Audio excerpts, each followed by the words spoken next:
Porteira aberta aqui no Rodeio das Lives, seja bem-vindo e bem-vinda. Eu sou René Moreno, estou aqui acompanhado do meu amigo Pulguinha, que me acompanha em todas as lives, em todas as aventuras. Estamos aqui promovendo educação, criatividade e empreendedorismo e tudo que possa agregar na sua vida pessoal e profissional. Hoje eu falo com um profissional que vai falar sobre apicultura e quero agradecer do fundo do coração a conexão da Carolina, que fez ali junto à Rural Tech TV, que nos conectou junto ao Ricardo Marandino. Eu quero aqui agradecer muito vocês, que nós estamos chegando a quase 2.000 seguidores. Eu acho que ainda hoje a gente vai bater os 2.000 seguidores. Um trabalho, né, uma proposta que começou ali no início da quarentena, quase sem poucas pretensões para a ideia de levar entretenimento e conhecimento com as pessoas. A ideia começou com a ideia de contar história para crianças, e ficou para adulto e virou uma coisa muito séria. Estamos hoje com 236 lives nesse momento. E quero agradecer. Eu sei que a gente vai bater 2.000. Conto com você. 2.000 seguidores ainda hoje. E quero agradecer do fundo do coração todas as mensagens, todos aqueles participantes e convidados que estão participando da live, trazendo o seu conteúdo, agregando valor às pessoas. Fico muito, muito feliz. Então fica aqui o meu agradecimento. Sei que a gente vai bater os 2.000 ainda hoje, que conto com você para compartilhar e levar esse tipo de conhecimento. Se você gosta do conteúdo do Peoncast, apoie os nossos afiliados, Magazine Luiza, que tem aí o Magazine Educar. Tudo que você compra nesse link, tudo, tirando comissões, vai destinado à produção de material para didático para escolas públicas. Participe da Corrente do Bem, estamos aqui fazendo um trabalho para ajudar as escolas públicas. E também tem o link da vaquinha que você pode fazer a doação que quiser. Conheça o nosso projeto, conheça o vídeo, veja o texto. Se você gostar, compartilhe e faça as suas doações. O Ricardo já chegou, vou receber o Ricardo Marandino pelo canal Rural Tech TV. E agradeço você que vem me acompanhando em todas as lives, em todos os conteúdos. Um abraço para Cândido, acho que é isso. Perdoe.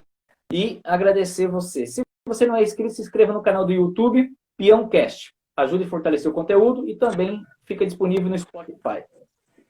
E bora lá conhecer um pouquinho mais do assunto do tema apicultura com o Ricardo Marandino, que até onde eu sei ele vai falar diretamente do Rio de Janeiro. Ricardo, você já me ouve? Ouço, Renê, tudo bom? Prazer estar aqui contigo. Eu te ouço, mas não te vejo. Não está me vendo? Eu vou pedir para você sair da sala e voltar. Pode ser que isso já resolva. Olá. Oi. Oi. Eu vou pedir para você sair da sala e voltar, que aí eu vou conectar você novamente, porque às vezes resolve a questão da nossa internet aí. Ótimo. O Ricardo saiu. Obrigado, obrigado. Bom, gente, olha, o Ricardo saiu porque a gente está tentando testar a internet. Vamos retomar aqui a internet, o que faz totalmente normal nesse segmento nosso aqui das lives. Às vezes a internet funciona. Ainda não, Ricardo. Eu queria pedir ajuda de alguém, se alguém está me vendo certinho. Você me ouve bem? Você me vê bem? Estou te vendo e te ouvindo perfeitamente. Estou me vendo também. Tá, não tá chegando a sua imagem aqui para mim. Será que é eu? Ricardo, ó, Oi. O seguinte, às vezes, daqui a pouco ela normaliza. Se você concordar, a gente começa igual um podcast mesmo. Bem assim, igual rádio mesmo. Vai ser só na voz, daqui a pouco normaliza. O que você acha? Sem problema. Para mim não é problema. Então, bora lá. Ricardo, seja bem-vindo ao canal Peoncast. Estou muito feliz. Você está participando de um momento histórico aqui para mim. São quase 2.000 seguidores. Você está participando desse momento. Queria convidar você para se apresentar, contar um pouco da sua paixão pelas abelhas e a gente bater um papo ali nesse momento e compartilhar e ajudar a humanidade, os brasileiros, a entender um pouquinho da importância da abelha para nós humanos. Seja bem-vindo mais uma vez. Obrigado. Renê, eu comecei desde muito pequeno com esse contato direto com a natureza, né? Perfeito. E você está me ouvindo bem? Te ouço muito bem. Ok, então vamos lá. Bora lá. E eu sou formado em engenharia florestal, tenho pós-graduação em ciências ambientais, trabalhei a minha vida inteira com isso, né? E, coincidentemente, depois que fiz a Universidade de Engenharia Florestal, o meu primeiro emprego foi exatamente para desenvolver um grande projeto de apicultura numa grande fazenda no interior de São Paulo. Poxa vida. Então, eu não comecei como engenheiro florestal para cuidar de floresta, e sim para criar abelha que depende diretamente da floresta, né? Perfeito. Então, a minha trajetória é essa. Desde então, eu me interesso por abelha, trabalho com abelha, com projetos ambientais.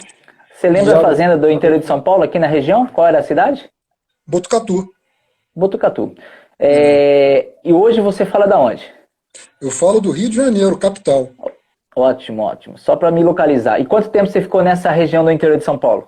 Trabalhei uns 5 anos, mais ou menos, nessa região. E sempre foi em cima da ideia da apicultura, sempre de promover essa questão de informação sobre isso?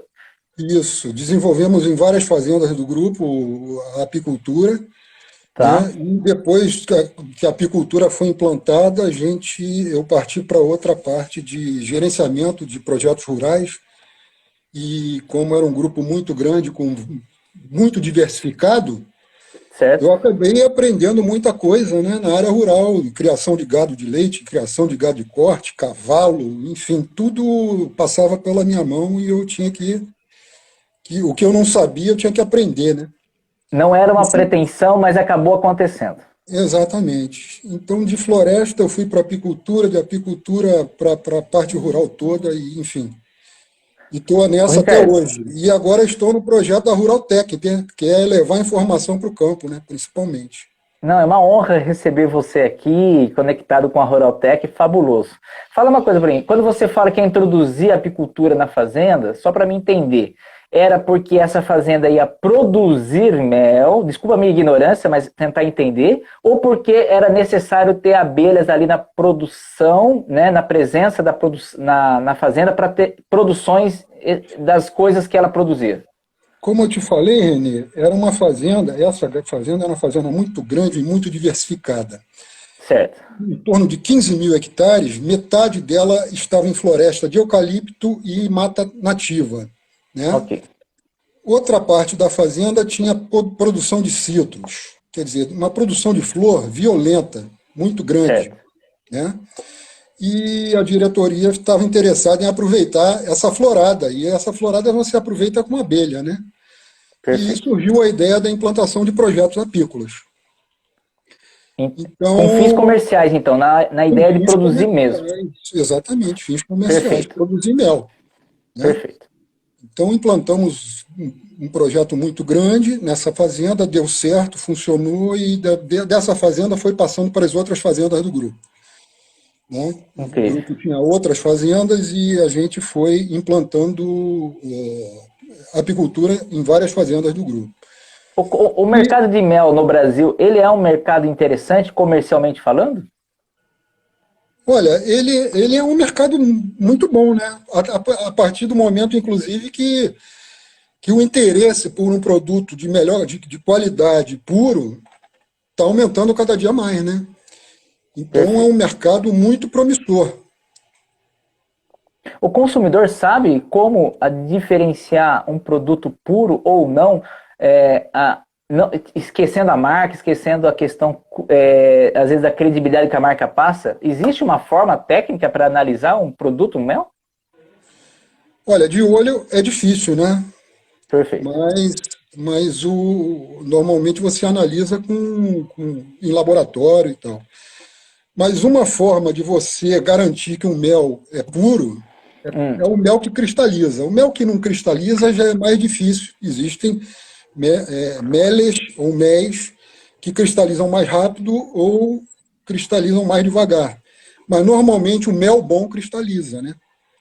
Tá. Então, desculpa entrar nesse tema do mel, enfim, mas eu acho que está dentro do tema. É uma mistura feita manualmente pelo humano, por algum componente, ou é algo que o mel mesmo tem baixa qualidade ou por cada florada? Como que é isso?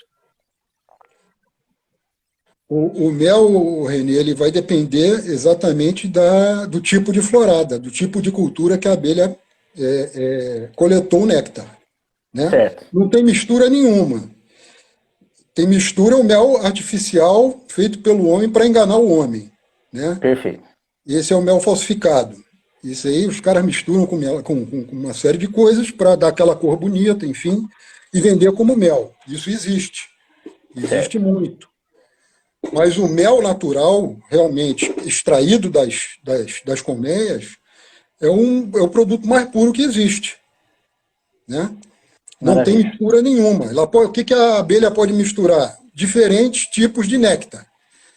Ela vai Tá. coletar no É, eucalipto, se estiver florescendo uma laranjeira ou uma mata nativa, concomitantemente à floresta de eucalipto, ela vai coletar também, vai fazer aquela mistura e vai sair um mel misturado de floradas, mas com características muito naturais e puro.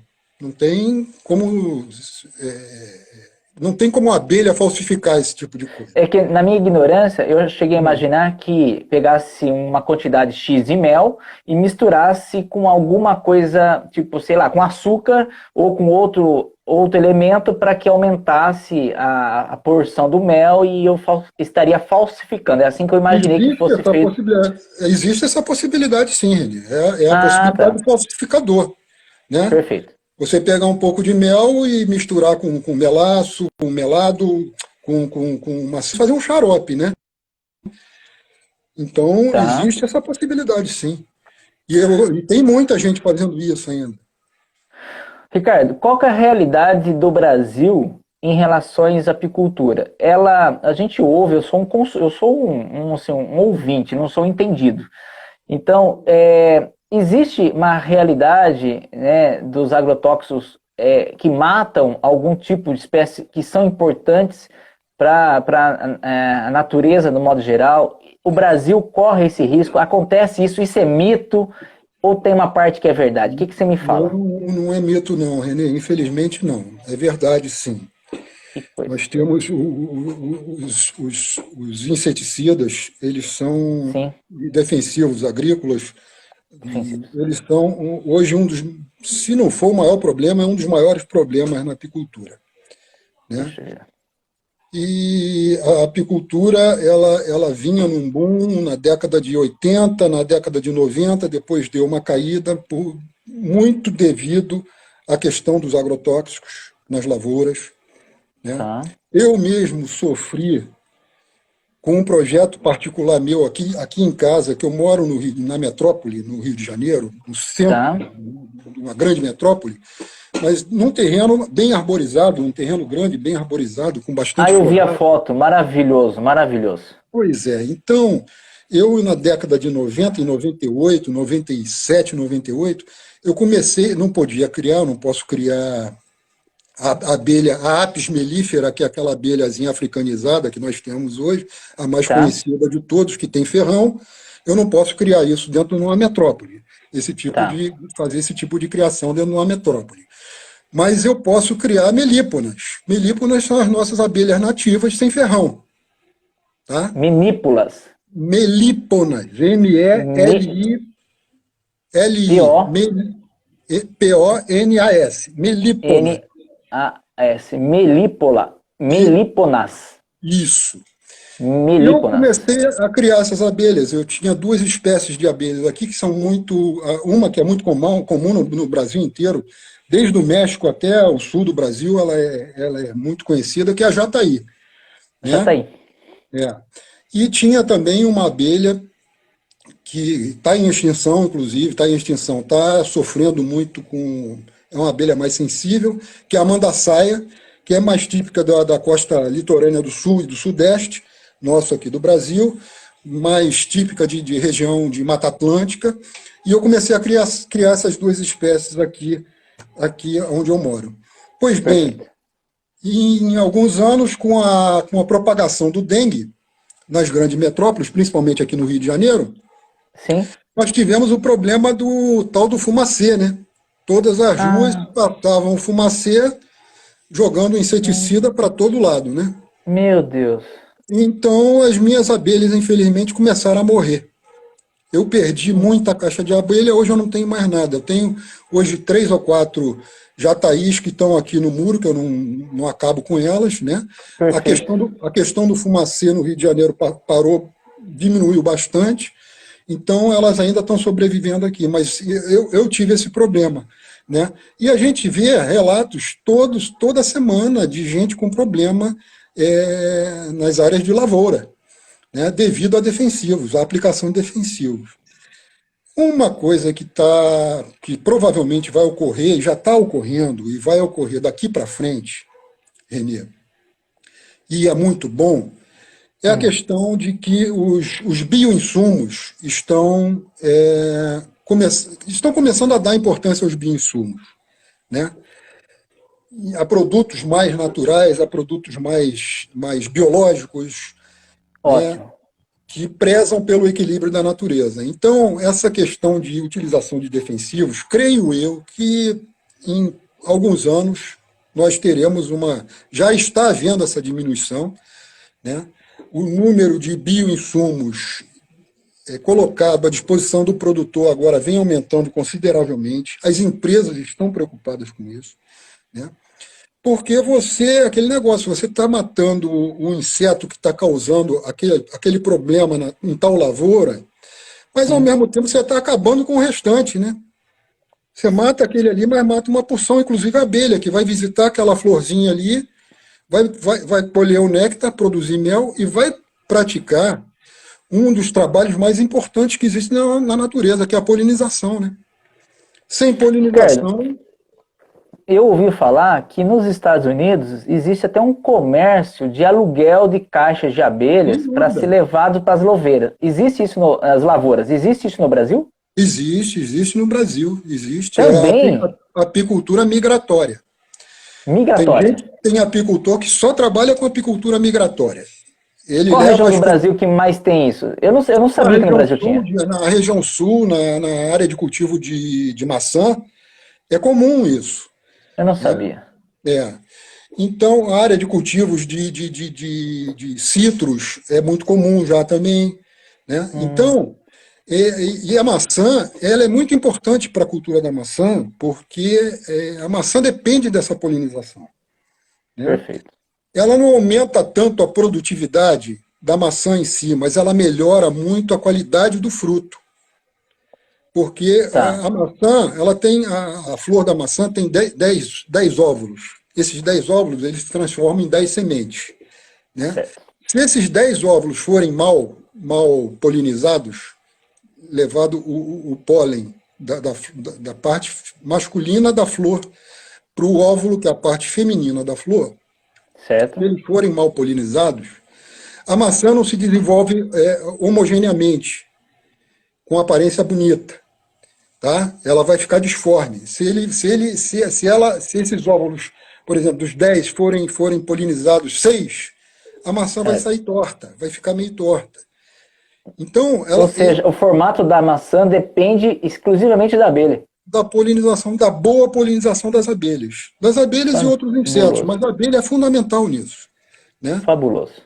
Então você tem, e nisso uma série de outras espécies, né? Além de, na maçã ele aumenta a produtividade, mas aumenta muito em outras culturas, né? Certo. A utilização da abelha para polinizar essas culturas aumenta muito a produtividade. Então é um campo muito grande, é um campo onde um apicultor tem que estar bem especializado, né?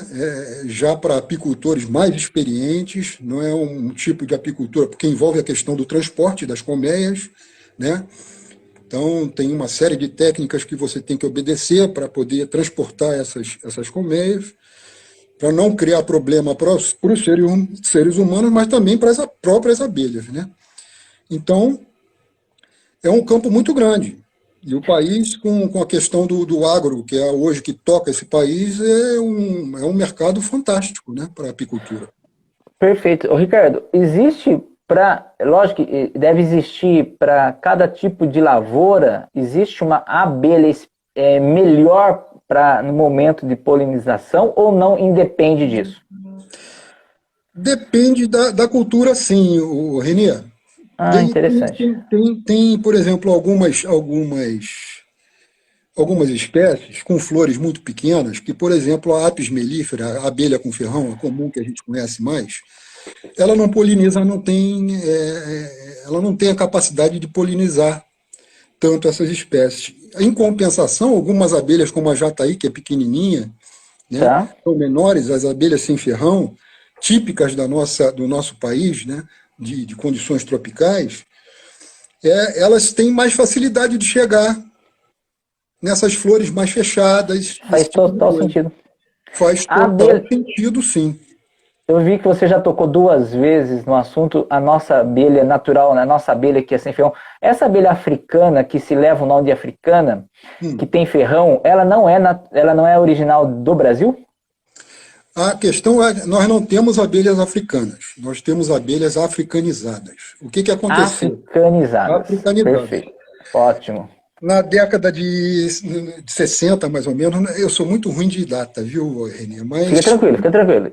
na no final da década de 50, 60, as abelhas africanizadas foram trazidas para o país a título de pesquisa, porque as abelhas africanizadas elas têm uma produção bem maior do que as abelhas europeias, que eram as abelhas originais aqui nossas.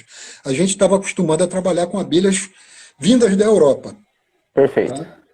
Que também tem ferrão, são apis. Todas elas são do mesmo gênero, apis. Tá? Apis. São as abelhas com ferrão. Então, essas abelhas africanas puras, aconteceu um acidente, um técnico deixou essas abelhas fugirem das colmeias, porque essas abelhas eram mantidas com o que a gente chama de tela excluidora, evitava que a rainha saísse da colmeia, tá? Para se propagar, Tá? para enxamear e formar outras colônias.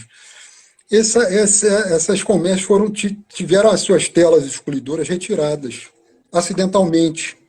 Certo. E essas colmeias puras de abelhas africanas, elas enxamearam e se multiplicaram. E foram cruzar com as abelhas europeias, que era o que a gente tinha na nossa produção aqui no Brasil naquela época. Essas Certo. abelhas se miscigenaram e se transformaram no que a gente tem hoje, que são as abelhas africanizadas. Né? Meu Deus. E é um acidente relativamente novo, porque foi em 1960. Nessa faixa, em 50 a 60, por aí. Não me falha isso aí, em Não, relação a essa tranquilo. data, eu tenho um certo. Eu esqueço data, eu sou muito ruim. Acho que é a Não, velhice tranquilo. mesmo. Não, viu? O mel, exatamente. Você sabe o mel, a finalidade? Quais são as possíveis finalidades? Além de terapêutico, que a gente sabe, algumas coisas relacionadas a isso. O mel é usado em alguma coisa na produção de alimentos? O que você poderia nos citar a questão comercial dele? Em alimentos, né, Renê? Alimentos? Para adoçar, para doces, para recheios, enfim, na área de alimentação é fantástico o uso do mel, né? Outra área que tem o mel também como um grande produto aí de muita utilização é a área de cosméticos, né? Ah, Você tem, cosméticos. você tem muito shampoo, né? Muita coisa feita de mel, né? Você vê aí, você entra em qualquer farmácia, em qualquer drogaria, em qualquer mercado, você vê shampoo à base de mel, isso à base de mel. E é um produto terapêutico, né? Um produto terapêutico, muito bom para muitas coisas. Ricardo, eu quero fazer um convite para você. Eu queria que você saísse novamente da live e voltasse para ver se a gente consegue normalizar a sua imagem, que aqui não está saindo ainda. Tô saindo novamente. Faz a gentileza e vamos testar. Gente, obrigado você que está mandando um recado, mandando, né, algumas perguntas, alguns reconhecimentos aqui para o meu convidado, o Ricardo, que está falando de apicultura. E lembrando que as lives, todos os comentários, na hora de salvar, na hora que eu encerrar aqui a live, infelizmente, elas são deletadas, os comentários, automaticamente. Então, convido você para entrar lá no IGTV. A Eliane, que é do fã-clube do Peoncast, já anunciou, já escreveu ali no grupo, né? Para você entrar lá no IGTV e deixar o seu comentário ou a sua pergunta para o Ricardo, ou pro, né, o convidado, seja desse canal ou não, porque às vezes o canal... beleza, Ricardo, mas não deu. Infelizmente, vão ter que tocar assim mesmo. É para ter, ter a segunda vez, viu, Ricardo? Né? Ô, Ricardo, fazer uma piada. Estou à disposição, meu amigo. Viu? Vou fazer uma pergunta, vou fazer uma piada com você. Você falou que tem envolvimento desde sempre, desde criança você tem envolvimento com as abelhas, que sempre gostou, né? Eu também, viu? Levou muita ferroada? Meu Deus do céu! Rapaz do céu, quanto correr, quanto aprontar. A gente era moleque de sítio, eu estudei 3 anos em escola rural. Uhum. Aí, na estrada, para ir para a escola, você ia certinho, né? Você tinha que chegar lá cedo e tal. Mas na volta, meu amigo, a aula acabava meio-dia, a gente chegava em casa às 6 horas da tarde. Porque a gente vinha, a estrada era curta, era 2, 3 quilômetros só. Só que a gente vinha na molecada na estrada, a gente achava um buraco, a gente enfiava a cabeça, sabe assim? E quando a gente achava a abelha e a gente se dava mal, por exemplo, sempre tinha um no grupo que se dava mal primeiro, né? Aí o outro ia lá e falava assim, gente, encontrei um negócio legal, vamos lá ver. Rapaz, ele colocava mais uns 4, 5 na fria, jogava lá e jogava pedra no enxame. Meu amigo, esses beijos aqui colavam com o nariz, com o olho e tanta coisa que era assim. Enfim, moleque de roça e moleque que foi feliz. Eu tive contato com a abelha desde criança também. Não... Eu vou te contar uma. Você sabe qual foi o meu primeiro contato com a abelha, rapaz? Eu era garotinho, com primeiro interesse por abelha. Certo. Eu devia ter uns 7, 8 anos, 7 anos. E a minha família, meus tios, tinham um sítio aqui em Jacarepaguá, que é onde eu moro hoje, nessa região.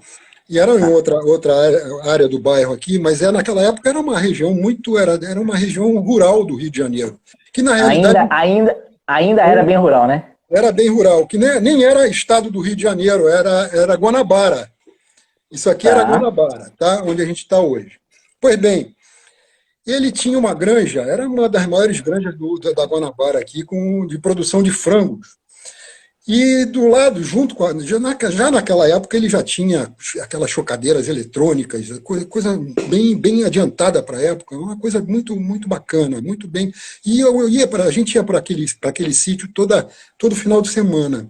E eu acompanhava o meu tio nessa produção toda do sítio.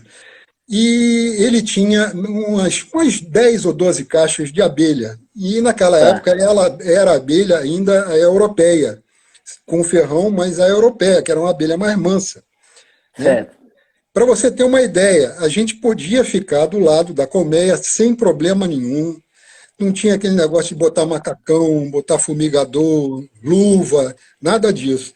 Esse foi foi o primeiro contato que eu tive e o primeiro interesse que eu tive em aprender a entender esse inseto. Né?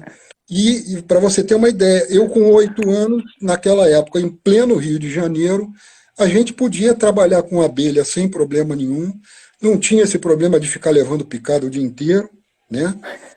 Então, esse foi o meu primeiro contato com abelha. E dali por diante, eu comecei a estudar, comecei a ler, a ver como o inseto se comportava. Entrou no DNA mesmo, né? Entrou no DNA do Ricardo e ficou. Entrou no DNA e eu levo isso até hoje.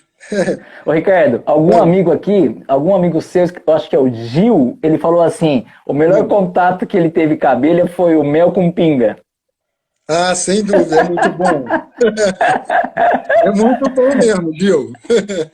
Ô Ricardo, deixa eu fazer uma pergunta. Vamos pensar que essa live, algumas pessoas que estão prestigiando ao vivo aqui agora e outras pessoas vão ver daqui 1 ano, 100 anos, a gente não sabe. Ela está salva amanhã, a gente só Deus pertence.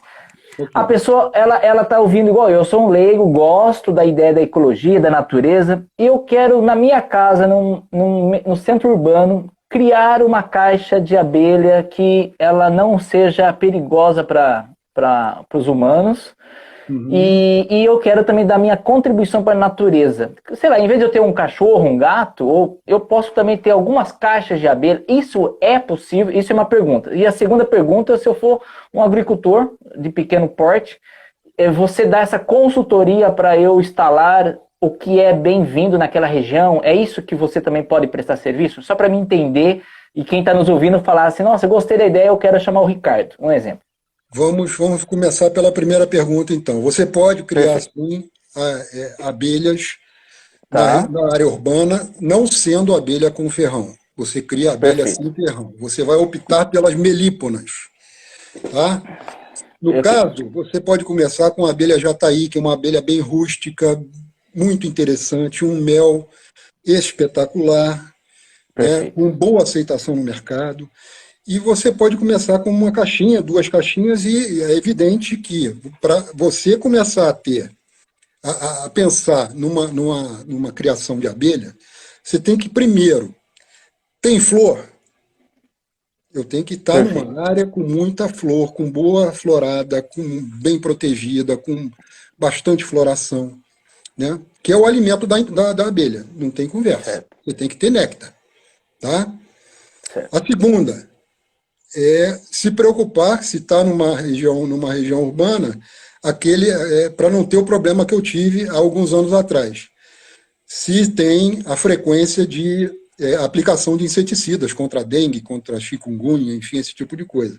Porque Certinho. você vai acabar perdendo as suas abelhas, isso é certo, né?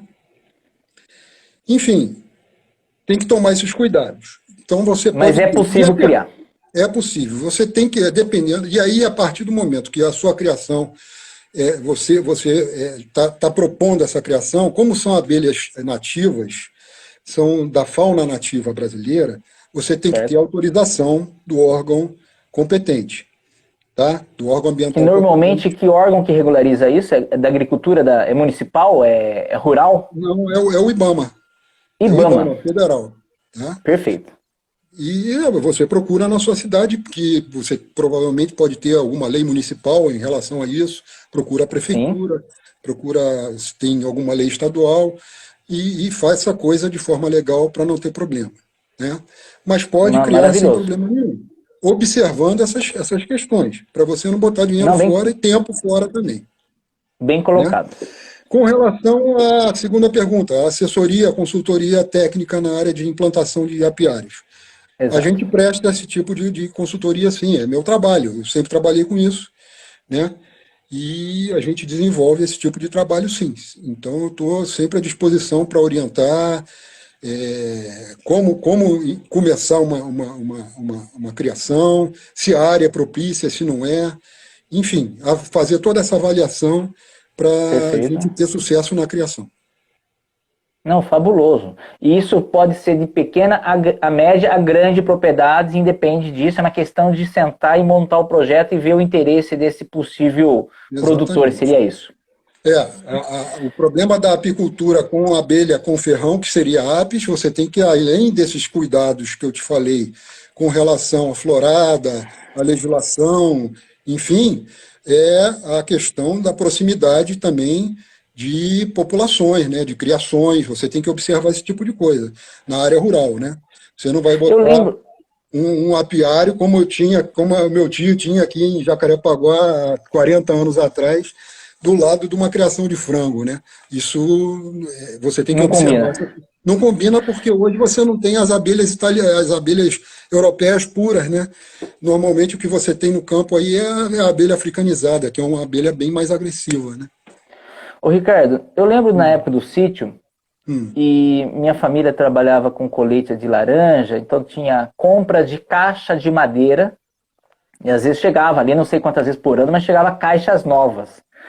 Eu não sei se era era uma coincidência ou não, mas quando chegava caixas novas, às vezes chegava um enxame de abelha, só Deus sabe da onde.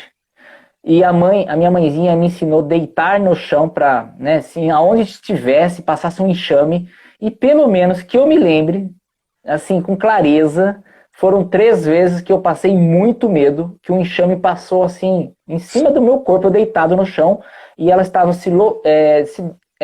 dirigindo a um barracão que tinha essas caixas. E ali se acomodavam e depois tinha que chamar alguém para tirar, enfim, alguém que soubesse, etc. Isso realmente acontecia por causa das caixas ou é uma transição natural do mundo das abelhas? não, isso pode acontecer sim, Renê. Inclusive, a gente usa esses tipos de caixa para fazer caixa-isca para pegar enxame. Entendeu? Mas que doideira, rapaz. Essas Mas caixas, ah, como você falou, chegavam caixas novas, né? Elas vinham com sim, cheiro de resina, normalmente é resina de pinho, o de Sim. pino, né? Naquela época era mais até de pinho mesmo. Então é um cheiro de Possível. resina muito forte, natural, que as abelhas gostam.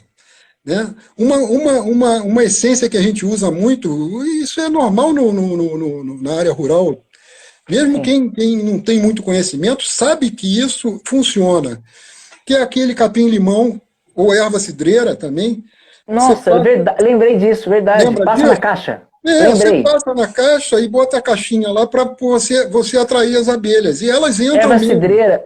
Várias vezes eu vi a erva É, cidreira, minha mãezinha passando, mas não, pensando nas abelhas que não eram com ferrão. elas, na época de enxameação, que normalmente é a época mais abundante de floração, de alimentação para elas, a época mais quente, o enxame se divide. E ele enxameia, vai formar outras colônias. E Faz sentido. normalmente as abelhas campeiras elas já identificavam esse cheiro dessas caixas novas que chegavam lá na sua área, e esse enxame se direcionava para lá. Isso é normal Puxa acontecer. vida. É. E é Fabuloso. uma técnica de se capturar enxame, Renê.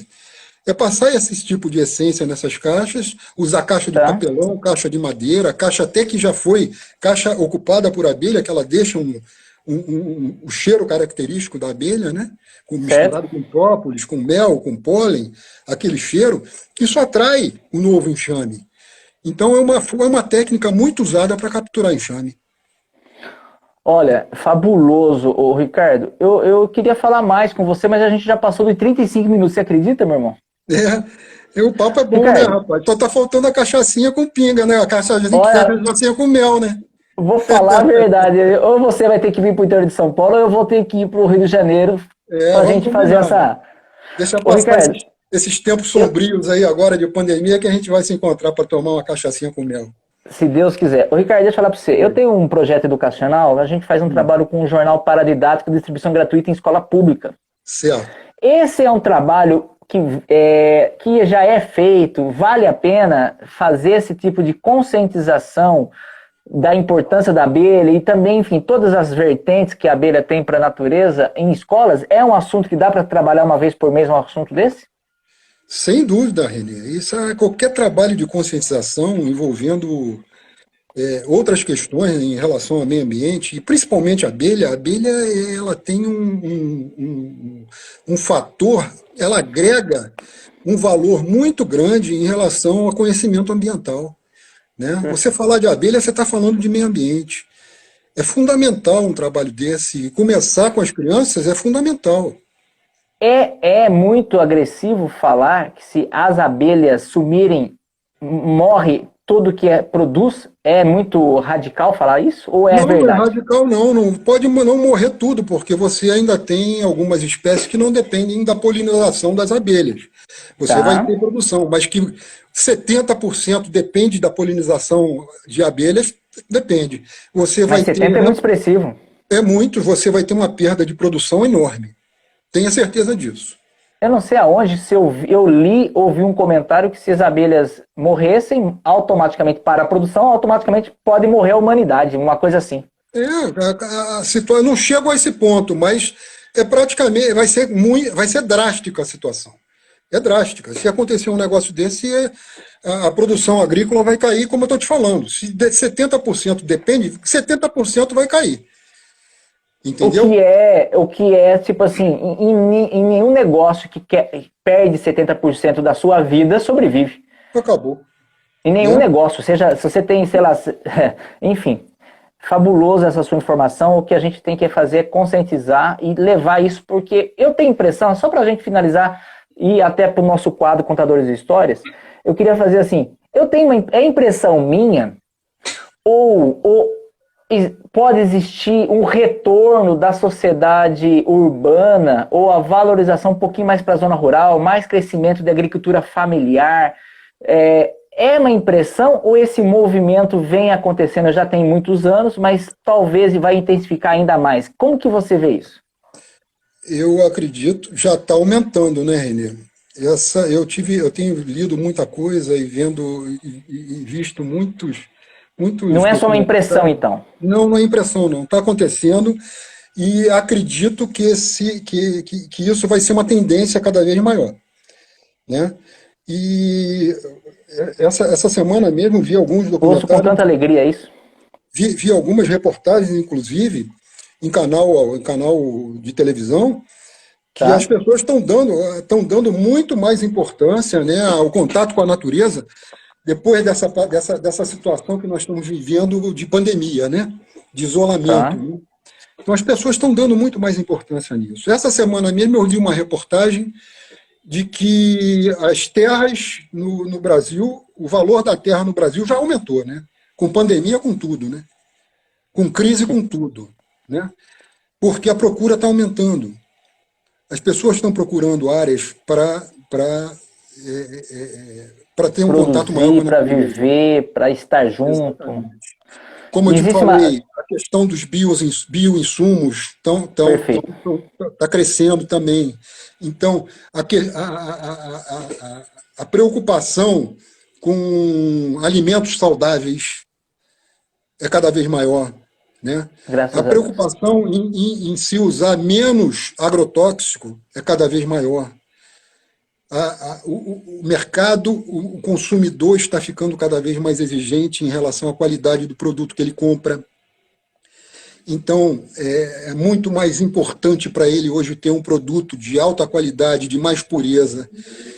Vai dar importância entre comprar um com agrotóxico e outro puro, ele vai optar, está começando a aumentar esse público que se preocupa com esse produto puro, com esse produto Perfeito. produzido de forma mais natural, E né? aumentando a Então, isso é uma produção tendência que está desse segmento, vai aumentando. cair o preço, né? Vai cair porque vai ter Vai ter mais maior produção, vai produção. ter mais demanda. Exatamente, exatamente. E esse processo está acontecendo, tá? E agora parece que de forma mais consciente e mais acelerada. Eu fico muito, muito feliz de ouvir isso, porque a gente que gosta da zona rural e sabe da importância. Enfim, fico feliz e acho que é um caminho sem volta. Você sabe que o meu sonho é ter uma escola rural, uma escola agrícola rural, para fazer esse trabalho de base. Eu sonho realizar esse projeto, que é uma escola técnica agrícola, para ajudar as crianças e famílias terem a sua subsistência. Você vai conseguir, se precisar da ajuda do amigo aqui, a gente está à disposição. Poxa, que coisa boa ouvir isso, rapaz. Eu falo assim, eu fico emocionado porque falo assim, tem tanta gente boa querendo participar desse projeto e querer fazer, porque o Puguinha é da zona rural. O sonho dele a verdade é assim, só para você entender um pouquinho, o Puguinha era meu apelido de infância, que eu sou caçula de família de 11 filhos, então minha mãe me chamava de Puguinha por ser pequeno. O sonho dele era ter um cavalo, o pai não deu, ele adestrou um porco. E era eu aqui com 9 anos em cima desse porco. Legal. E aí nasce o livro tal, e nasce o projeto educacional, enfim. Então, isso vai... já fabuloso saber que eu já vou poder contar com você e esse sonho. Mas a gente é um sonho para virar, tipo assim, um modelo para expandir o máximo possível. Já tem muita gente boa fazendo coisas assim, eu quero somar essa galera junto e somar com você, com seu conhecimento, com certeza será muito bem-vindo. Ricardo, vamos fazer nossa contadores de histórias? Vamos lá. Bora lá, me fale 3 palavras aleatórias. Aleatórias. Família, amigos amigos, e natureza. natureza. Anote minhas 2. Mais 2? Chupeta, a minha é 2. Chupeta e abelha. E abelha. É assim, Ricardo, você coloca essas 5 palavras no balaio, costura elas, e você colocando você começa a construir uma história com essas 5 palavras. No momento oportuno, você me passa a história, eu continuo a história em cima da sua história, devolvo para você e você finaliza a história, tudo isso em 1 minuto. Certo? Em 1 minuto? Tudo isso em 1 minuto. Então... Eu sou um péssimo contador de história. Não, você vai abafar, eu tenho certeza. Então, senhoras e senhores, diretamente do Rio de Janeiro... Eu tenho que usar essas 5 palavras, né? Já usa já. No quadro Contadores de História. Ricardo, seja bem-vindo. Começa com Era Uma Vez e arrebenta, garoto. Era uma vez um garoto que aprendeu, teve toda a sua base formada pela família, pelos amigos, né? Que adora a natureza, essa base, a natureza faz parte. E quando ele tem essas três coisas essas três coisas juntas, é melzinho de abelha na chupeta. E assim, com esse mel de chupeta e com os amigos e familiares, ele cresceu. Contato com as abelhas lá na infância ele teve. Ali, junto com pessoas da sua família, ele se envolveu. Entrou no DNA, nunca mais esqueceu. Cresceu e ali foi. Para o interior de São Paulo veio fazer, seguir sua carreira. Ampliou seu conhecimento de coisas que ele não esperava, mas o foco na apicultura sempre continuou. Ele hoje também faz isso, mas descobriu que nem tudo é mel na chupeta. Muitos desafios já passou, muitos desafios vive, mas ele diz que esse mel da chupeta vale a pena provar. E às vezes até com uma dose de uma caipirinha faz aproximar. Como diz um grande amigo meu, amizade profunda não se faz beber no leite, mas estou vendo uma caipirinha com mel e um mel na chupeta, tudo fica diferente. E você finaliza. Mel na chupeta é tudo, né, peão? Fabuloso, Ricardo. Você, além de peão, você é poeta também, né, rapaz? É poeta e escritor. É nada. É nada. Estou descobrindo as suas facetas. Muito bom, muito bacana. Legal. Esse projeto teu vá para frente e pode contar com a gente sempre. Ricardo, foi uma honra. Queria deixar registrado aqui mais uma vez, agradecer a Carolina que também nos conectou, Rural Tech TV, o Ricardo Marandino, responsável ali pelo nosso bate-papo junto sobre a sua experiência apicultura. Você que me acompanha, entra ali, conheça. Ô, Ricardo, você não tem Instagram, né? Nós temos Instagram. Você pode entrar no nosso... Não, eu não tenho. Mas você pode entrar no nosso site, que é o Ruraltech TV, tudo junto. www.ruraltechtv.com.br é o nosso site. Lá você vai ter acesso a toda a rede de mídias sociais nossas, todas as nossas informações, e vai poder fazer um contato direto com a gente. Enfim, um universo de informações rurais para você. Gente, vamos compartilhar. Então, eu convido aqui duas coisas. Primeiro, lembrar você que aqui todos os comentários e as perguntas para o Ricardo, infelizmente, vão ser deletados automaticamente na hora que for salvar a live. Então, entra lá no IGTV, deixa as perguntas e os comentários, os reconhecimentos para o Ricardo. E a segunda se você não compartilhar essa live ou esse podcast com a lista de seus amigos e conhecidos, você vai ficar com barulho de carroça na cabeça, peão. Fique com Deus. Obrigado pelo carinho. Beijo. Abraço a todos. Obrigado. Tchau, Ricardo. Tchau.